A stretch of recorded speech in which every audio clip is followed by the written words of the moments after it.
wanted to get this gentleman on. The story was put out last week by Kit Daniels and went viral. Man wearing pro-gun T-shirt thrown out of voting booth. In attack on free speech, election official, not servant, says man can't vote because of shirt. Problem was he wasn't an illegal alien. Now, what the law says in this state and other states is that you can't have a political shirt about who to vote for, but you can certainly have one that says Second Amendment. It'd be like having a shirt that said First Amendment. This is the same thing where in public schools, they won't let a valedictorian say they thank God, or a football player that wins say they thank God, or people can't hand out Christmas cards. That's your free speech. That's you personally. You have free association. It's that the school itself can't put out an official religion if it has state funding under separation of church and state. So they've turned that around backwards. But that's a separate issue. This is just a First Amendment issue straight up. Chris Driscoll, tell us about yourself. He joins us via video Skype, and break down what happened, the town you were in, and KVUE television also picked this up. So this report's been confirmed. This is going on. Are they trying to back up what they did to you? No, I haven't heard anything from the local officials, and I want to say thanks, Alex, for allowing me on your show. Pretty much what I just believe it's just another attack on free speech and voting rights through the color of law, and just another example of demonization of gun owners. On Tuesday, February the 18th, I went in to early vote, and I was wearing this particular shirt. And as I was entering the polling area, they were asking me, which party I was going, which ballot I was going to be voting for in the Republican Democratic primary. And I heard a man back behind me state that I couldn't vote with that shirt on. There was another female voice that agreed with him, and then they said, "Sir, you'll have to, you can't vote with that shirt on. You'll have to turn it inside out, or you won't be able to vote."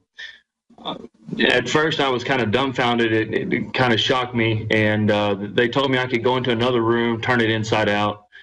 For a moment, I actually entered that room, and then got a little bit of clear thinking, and I decided, no, that this isn't right. I'm not. So I stepped out and told them I'm not turning anything inside out, and that and I chose to leave at that time. Looking back later, I might have kind of looking back on the situation. If I had to do it again, I probably would have challenged it a little bit more. That's right. That's right. Because they were trying to violate your civil rights, keeping you from voting, discriminating against you because you had a shirt that said Second Amendment 1789.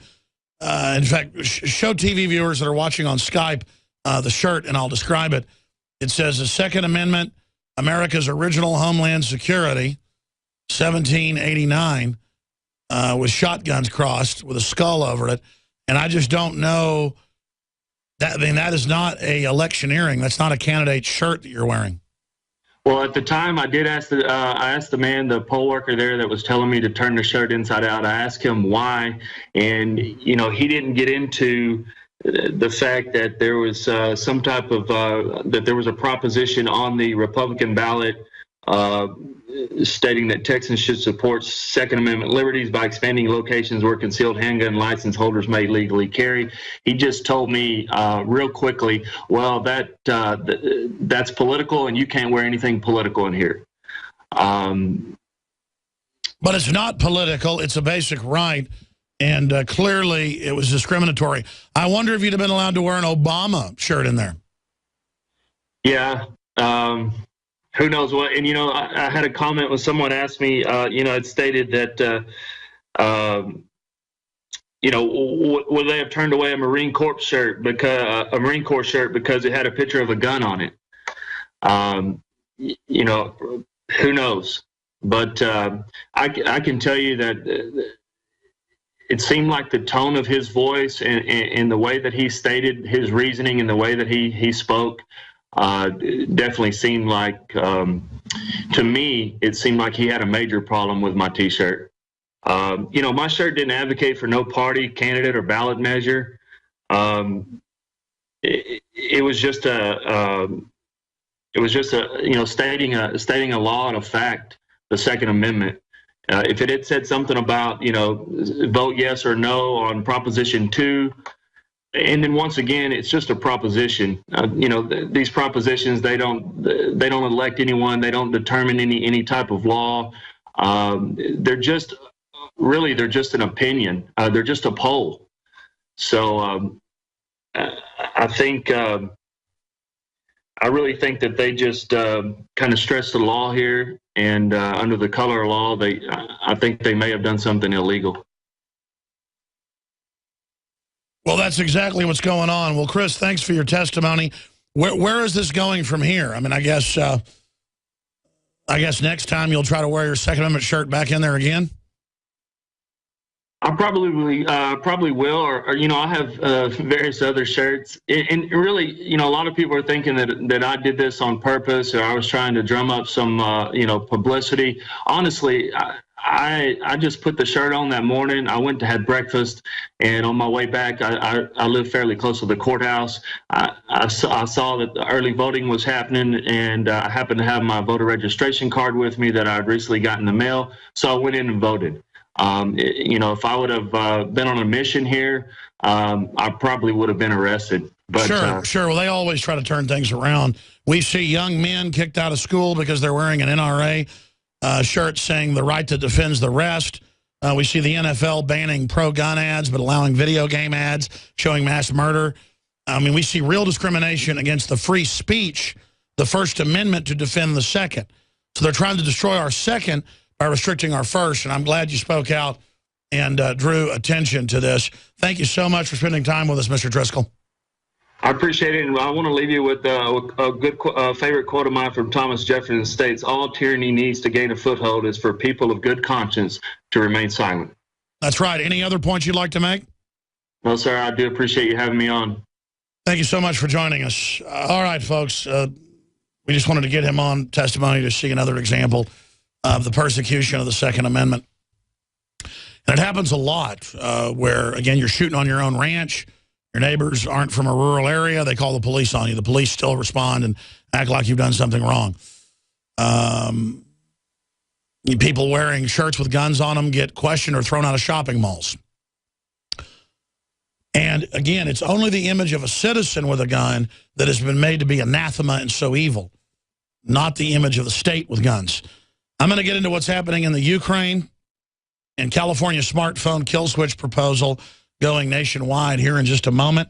And then your phone calls ahead of two special guests joining us coming up, one on Skype, one on in studio, the Austin Police Chief, Arde Saveda. But before we go any further, when you talk about the First Amendment, it's important to realize that it defends the Second.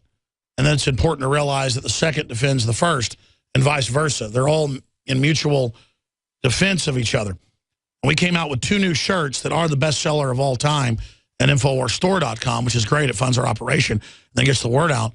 It says Molon Labe in Greek, and then under it, it's got a very handsome Spartan helmet turned on its side or at an edge, and then it's got two crossed M4, 223, M16 variants with the Victory Laurel wreath on both sides, and then says InfoWars under it. And on the back, it says InfoWars 1776 in Roman numerals.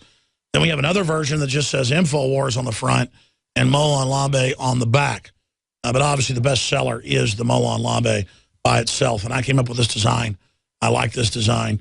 And it's made in America, really nice fabric, and very, very affordable for how much this cost us to have our Made-in-1776.com line of products. And you can go to Made-in-1776.com or link through to InfoWarsStore.com to the Made-in-1776 area and see photos.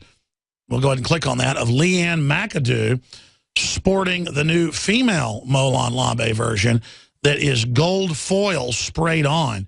It looks like it's been spray painted on. An awesome Made in America shirt. Absolutely fabulous with our reporter wearing it. And that is, it's a female cut shirt. It is awesome, awesome, awesome on every single front. And so this is what all the lovely and little ladies in your life and fiery patriot ladies in your life need to have is this new Molon Labe. The male one is kind of a bronze, not sparkly, male. But the female is this gold foil. And it's got little splatter marks on it and stuff.